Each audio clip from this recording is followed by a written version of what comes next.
I never thought I'd be sitting here telling this story, but looking back, I guess everything really started falling apart the moment I tried changing him. I'm Alara, 32, living in Henderson, Nevada, and teaching third grade at Valley View Elementary. You know how they say you meet someone when you least expect it? Well, that's exactly what happened with Caleb. I was grading papers at my usual spot in Corner Cup Coffee when this guy walked in wearing the most basic outfit I'd ever seen: dad jeans and a plain blue polo that screamed I shop at Costco. But there was something about the way he carried himself. He wasn't trying to show off or get attention like most guys do. He just had this quiet confidence that made me look up from my stack of math worksheets. The place was packed that morning, and wouldn't you know it, the only free seat was at my table. He asked if he could join me, and I noticed he had these really intense green eyes. Not going to lie, even in that horrible outfit, he was pretty attractive in an unconventional way. Turned out, Caleb was a mechanical engineer at the automotive plant outside the city. He spent his weekends restoring vintage motorcycles, which actually made him way more interesting than the finance bros I usually dated. We ended up talking for 2 hours that morning. I was definitely late to school, but watching my students practice their times tables while nursing my second coffee was worth it. Caleb wasn't like the other guys I dated. He could hold an actual conversation about things besides himself, and he seemed genuinely interested in hearing about my crazy classroom stories. After 3 dates, I realized I was in trouble. Caleb was different. He didn't play games or try to act cool. When he liked something, he got adorably excited about it, especially when talking about his motorcycles or some new engineering project. I found myself looking forward to his random texts about weird science facts or pictures of machinery parts he thought looked like faces. Things moved pretty fast after that. Within 8 months, we were moving in together. I had this vision of how perfect we could be. I just needed to help Caleb reach his full potential. Don't get me wrong, I loved him for who he was, but I knew with a little guidance he could be even better. I started small, suggesting different clothes when we went shopping, introducing him to my friends, showing him how to style his hair differently. Caleb went along with most of my suggestions, though he'd sometimes joke about me trying to turn him into one of those Instagram models. I wasn't. I just wanted him to look as good on the outside as I knew he was on the inside. Plus, when we went out with my friends, I wanted to show off my successful, handsome boyfriend, not someone who looked like he just walked out of a before picture. Everything was perfect until Caleb got that big promotion at work. Suddenly, he was leading this huge project, and all these people were reporting to him. That's when the marriage talk started getting serious. I'd always dreamed of having this amazing, Instagram-worthy wedding, the kind that makes all your old high school classmates jealous. But Caleb kept talking about being practical and saving for our future. I remember the night we had our first real fight about it. We were sitting on our couch, looking at venues online, and I showed him this gorgeous desert resort that would have been perfect for a sunset ceremony. His eyes nearly popped out when he saw the price, and he started going on about down payments and emergency funds. I tried explaining how this was supposed to be the biggest day of our lives, but he just kept pulling up spreadsheets showing our budget. That was the first time I felt that disconnect between us. Like, how could he not understand that some things are worth splurging on? We ended up compromising on the wedding, meaning I had to cut my dream venue, designer dress, and half my guest list. But something changed during those discussions. I started seeing this other side of Caleb, this annoyingly practical, spreadsheet-obsessed side, that made me question if we were really as perfect together as I thought. Don't get me wrong, I still loved him, but there was this nagging feeling that maybe I'd made a mistake in trying to change him. Maybe in polishing away all those rough edges, I'd uncovered something I wasn't sure I liked. But by then, we were already deep into wedding planning, our families were excited, and I'd already started imagining our life together. Besides, everyone knows relationships take work, right? I figured we'd sort out these little issues after the wedding. Looking back now, I realize that was probably my first big mistake.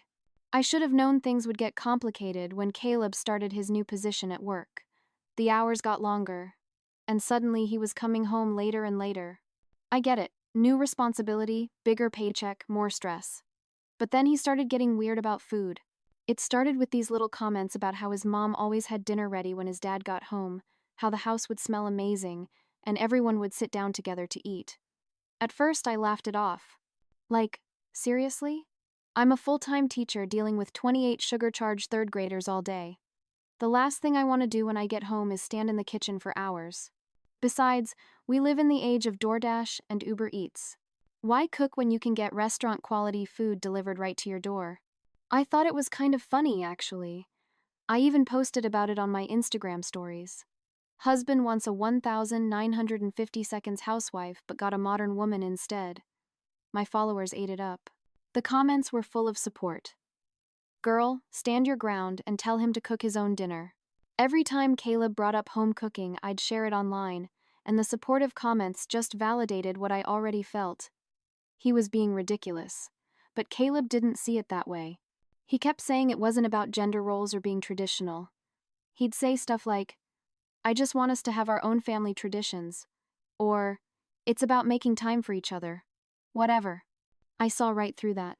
Plus, have you seen how expensive groceries are these days? It's basically the same price to order in and way less hassle. The real drama started when I noticed our credit card bill. Caleb had always handled most of our finances. He's got that engineering brain that loves spreadsheets and budgets. But one day, I saw him frowning at his laptop, and I knew something was up. Turns out, he'd been tracking our food spending. Can you believe that? Like, actually making a spreadsheet of every takeout order and restaurant visit.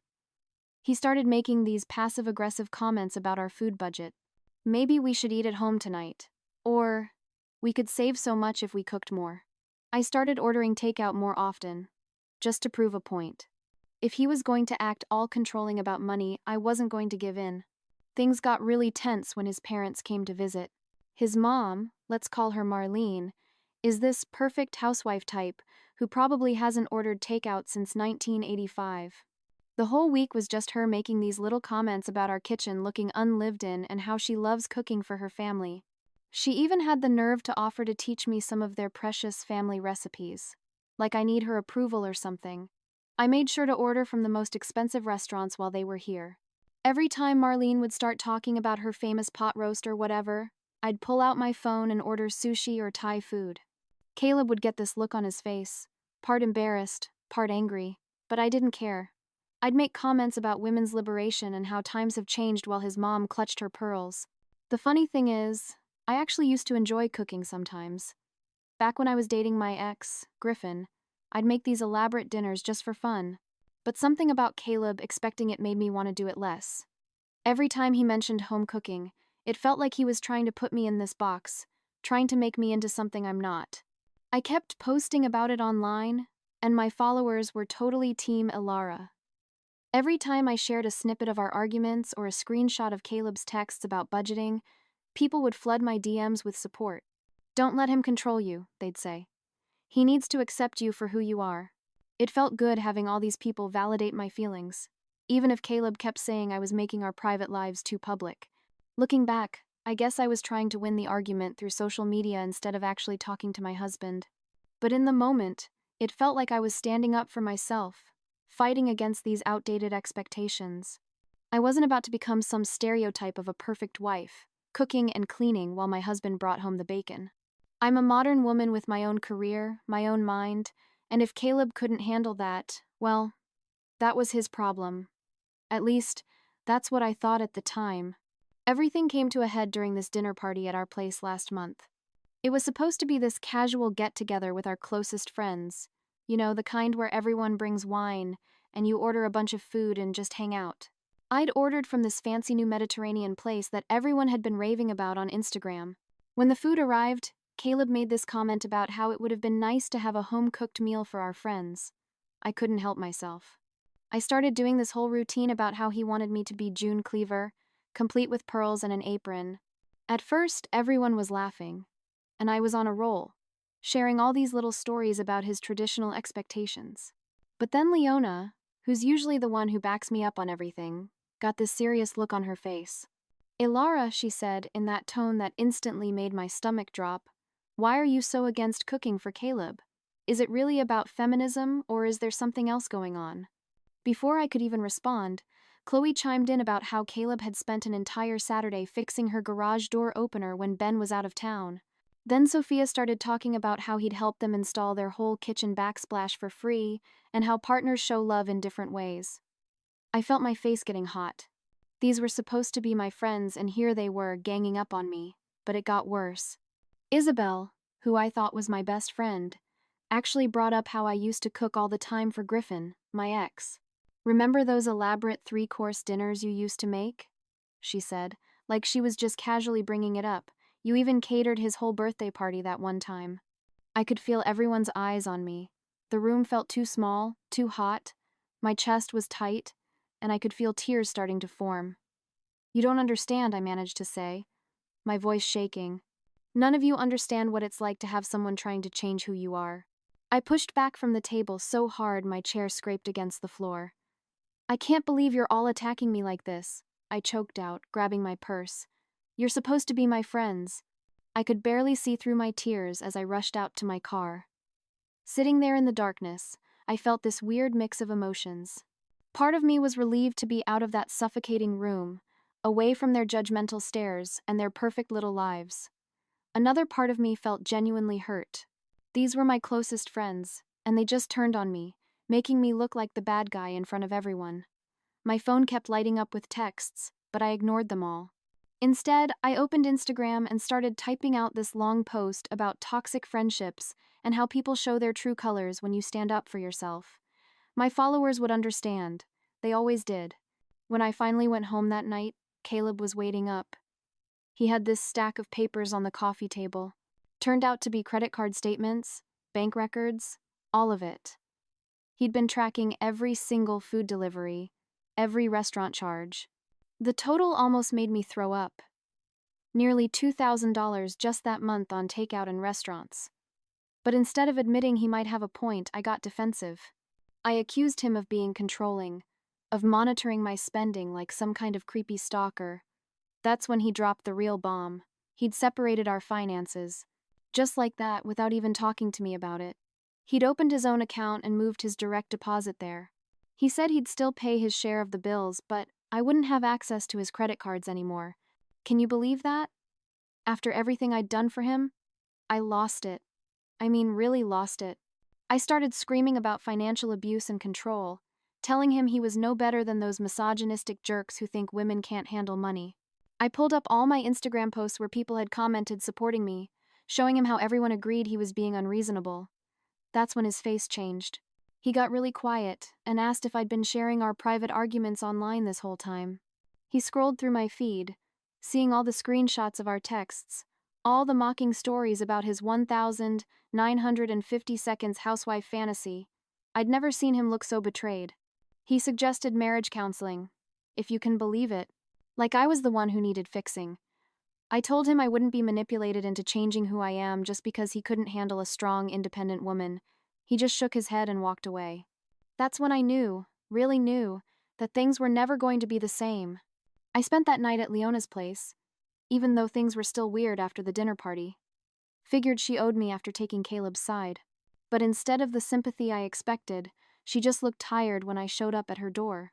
She let me crash on her couch, but kept making these comments about how maybe I should think about compromising, about how relationships are about meeting in the middle.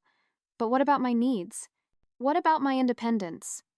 Everyone kept acting like I was the one who needed to change, but nobody seemed to care about how Caleb was trying to force me into this box of what he thought a wife should be. So what if I didn't want to cook? So what if I liked ordering takeout? That doesn't make me a bad wife. It makes me a modern woman who knows what she wants. I shouldn't have been surprised when the divorce papers showed up 3 weeks later, but I was. Somehow, even after everything, I didn't think Caleb would actually go through with it. I mean, who throws away a marriage over cooking? That's what I kept telling myself, what I kept posting online. But this time, the supportive comments from my followers felt hollow. The real wake-up call came when I had to move out. Turns out, a teaching salary doesn't stretch very far in Henderson when you're used to living on 2 incomes. None of my real friends had room for me. Funny how that works. I ended up having to move in with this random girl from a Facebook housing group who has 3 cats and works night shifts at the hospital. My new roommate, Nina, isn't bad, but sharing a 2-bedroom apartment at 32 wasn't exactly part of my life plan. The first night in my new place, I ordered takeout like usual, then nearly cried when I saw my bank balance. Without Caleb's income cushioning everything, I'm having to actually look at price tags for the first time in years. I ran into Caleb last week at Trader Joe's, of all places. He was buying actual groceries, fresh vegetables, meat, all that stuff. He looked good, really good. He'd kept up with the style changes I'd suggested, but there was something different about him. He seemed lighter, somehow. Happier. We did that awkward ex-couple small talk thing, and he mentioned he'd been taking cooking classes, actually learning to make all those dishes he used to talk about wanting. He wasn't saying it to hurt me, but it felt like a punch to the gut anyway. Here he was, growing and changing, while I'm living with a stranger and eating microwave meals because I can't afford takeout anymore. My Instagram followers keep telling me I'm better off, that I dodged a bullet, that any man who tries to force his wife to cook isn't worth having. But sitting here in my tiny new bedroom, scrolling through DoorDash before remembering I can't afford it, I'm not so sure anymore. The thing is, I still don't think I was completely wrong. I mean, it is kind of outdated to expect your wife to cook every night, right? But maybe I could have handled it differently. Maybe when Caleb talked about wanting to create family traditions, he wasn't trying to oppress me.